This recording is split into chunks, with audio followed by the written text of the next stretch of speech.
Madame la présidente, monsieur le rapporteur, monsieur le ministre, depuis plusieurs années, notre modèle agricole est en crise.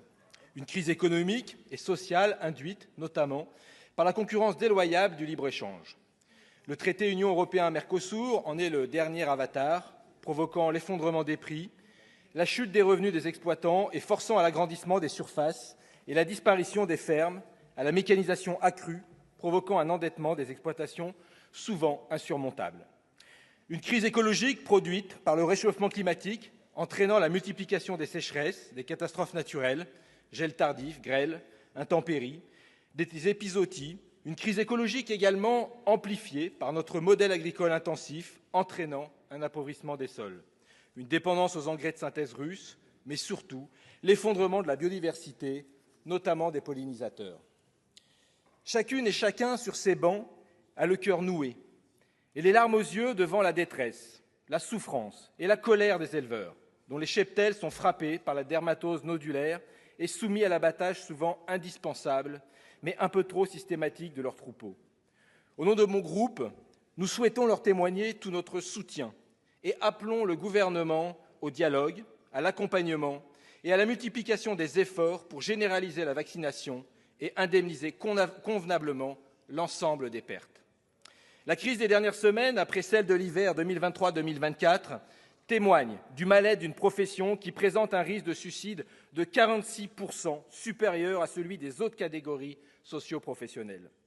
Un mal-être face auquel nous sommes tous concernés, mais qui appelle de notre part des réponses différentes. Le gouvernement et la majorité sénatoriale ont choisi la verticalité. D'abord avec une loi d'orientation agricole qui a soigneusement oublié la promesse présidentielle d'un prix plancher pour les denrées agricoles et n'a fait qu'effleurer la problématique centrale de la transmission-installation.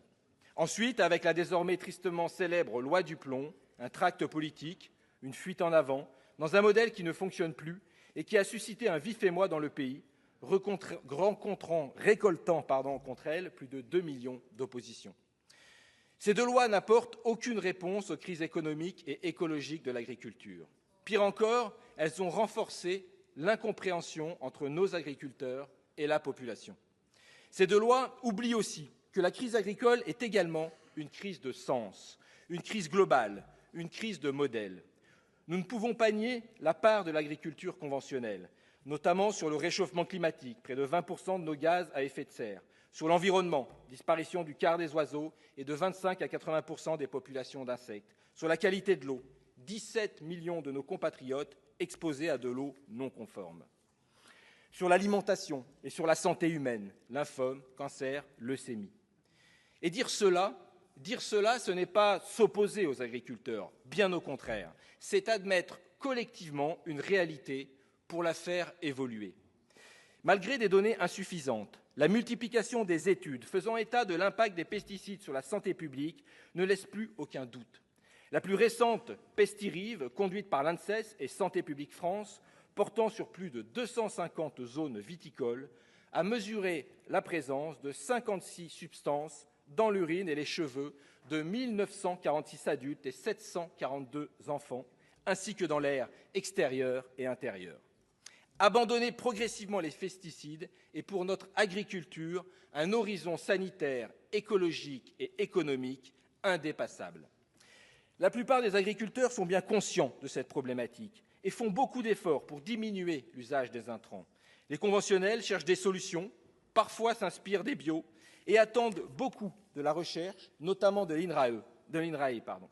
Ce partage d'expérience est évidemment essentiel. Alors, pour avancer et tenter de répondre à ces incompréhensions grandissantes, à ces frictions qui déchirent parfois des voisinages, des amitiés et même des familles, la proposition de loi que nous soumettons aujourd'hui propose modestement de repartir de la base, de favoriser l'échange, la concertation, la conciliation, de remettre tout le monde autour de la table à l'échelon local, l'échelon de vie. Nous aurions pu proposer une loi nationale pour élargir les zones de non-traitement, protéger les captages d'eau et les zones naturelles exceptionnelles. Nous n'avons pas fait ce choix. Nous faisons ce pari de l'intelligence collective. Nous voulons rapprocher les points de vue, lever les incompréhensions et les fantasmes, apaiser le débat public. Nous voulons que chacune et chacun fasse un pas vers l'autre, comprenne les contraintes et les craintes et construise des compromis. Sur ce sujet comme sur tous les autres, c'est le défi que doit surmonter notre démocratie pour perdurer dans un monde instable. Pour ce faire, nous pensons pouvoir nous appuyer sur les élus locaux, notamment communaux, qui le souhaitent, comme ces 60 maires de toutes tendances, qui en 2019 ont voulu réguler l'usage des pesticides sur leur territoire communal. Nous savons que les maires sont les plus à même pour identifier les zones les plus vulnérables, qu'il s'agisse de la protection de publics fragiles, de ressources naturelles, notamment l'eau, ou d'une biodiversité particulière. Nous savons que les maires sont les plus à même de proposer des espaces de concertation et de rapprocher les points de vue. Ils font cela chaque jour, du lever au coucher. Par exemple, comment protéger nos écoles alors que 1,7 million d'élèves sont soumis à une forte pression pesticides, comme le révèle Le Monde de ce jour. Dans la foulée de la publication de l'étude Pestirive sur sa commune, le maire de Villenave-d'Ornon a annoncé organiser une rencontre avec les propriétaires viticoles pour évoquer les solutions à mettre en œuvre et visant à rassurer les habitants sur les produits employés. C'est exactement la méthode que préconise cette proposition de loi. En bonne isérois qui se respecte, j'ai en exemple la réussite qu'avait représentée la charte de bon voisinage, élaborée et signée en 2019 entre les professionnels de la Noix de Grenoble et les riverains. Partenariat, dialogue ouvert, information par SMS avant les épandages, médiation par la Chambre d'agriculture, diminution notable des conflits de voisinage, cette charte fut une réussite. Malheureusement, elle a été remplacée en 2021 par la charte d'engagement départemental sur l'utilisation des produits phytosanitaires, moins disante et peu ou pas appliquée. Ces chartes, au statut juridique bancal, contestées en justice, ont été finalement jugées en 2021 contraires à la Constitution, sans que cela n'entraîne, à date, de modification de la loi. Le Conseil constitutionnel relève l'absence de riverains au processus de concertation et le Conseil d'État estime que les chartes n'assurent pas une protection suffisante. Un comble. Le renforcement de ces chartes par la loi, pour en faire de véritables outils de concertation, de suivi, de protection et d'information, est donc indispensable. Ainsi, nous proposons que les maires puissent, s'ils le souhaitent, engager la concertation à l'échelle de leur commune, via le conseil municipal, pour ensuite apporter leurs propositions lors de la négociation départementale. Je précise qu'il s'agit d'une possibilité, voulue par de nombreux élus et en aucune façon d'une obligation. Les maires agiront alors comme des facilitateurs pour permettre à ces négociations d'aboutir. Pour assurer la solidité juridique des chartes, nous avons intégré les préconisations du Conseil constitutionnel sur les mécanismes de participation du public prévus par le Code de l'environnement. Nous avons également inclus la nécessité pour ces chartes de s'inscrire en cohérence avec les autres documents structurants du territoire quand ils existent, que sont le plan régional de l'agriculture durable, les projets alimentaires territoriaux et les schémas de cohérence territoriaux. Pour veiller à la bonne application et à l'efficacité des chartes, nous proposons également la constitution d'un comité de suivi sous l'autorité du préfet, se réunissant au moins une fois par an, et un mécanisme de mise à jour quinquennal des dispositions de la charte. Enfin, l'article 1er de la proposition comporte un dernier élément qui me permet de faire le pont avec l'article 2, sur une exigence renforcée d'information et de transparence. Je pense, comme notre rapporteur, que nos agriculteurs n'ont rien à cacher.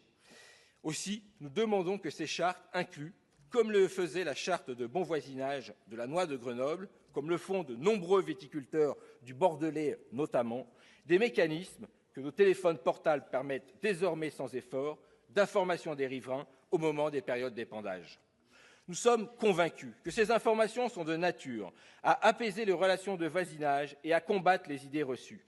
Alors, comme le disait Arnaud Rivière, alors président du comité interprofessionnel de la Noix de Grenoble, la charte a remis certaines vérités en place. Quand un agriculteur sort son atomiseur, ce n'est pas forcément pour déverser du produit chimique. Nos concitoyens sont bien conscients des défis auxquels doit faire face le monde agricole. Ils n'ont pas des demandes déraisonnables, mais ils veulent savoir ce qui est pulvérisé près de leur lieu de vie, quand, et les conséquences pour leur santé. C'est le sens de l'article 2, qui instaure le registre national des épandages demandé par l'ANSES, un dispositif indispensable pour faciliter les travaux de recherche et pour favoriser le traitement médical des empoisonnements aux pesticides. Président, vous concluez. Il s'agit par cette mesure de garantir le droit d'accès à l'information sur une temporalité suffisamment longue pour les besoins de la recherche. Voilà, mes chers collègues, le contenu d'une proposition de loi que je crois de bon sens et consensuelle, afin d'avancer tous ensemble pour accompagner les agriculteurs et agricultrices dans une indispensable transition, pacifier nos campagnes et renforcer notre démocratie.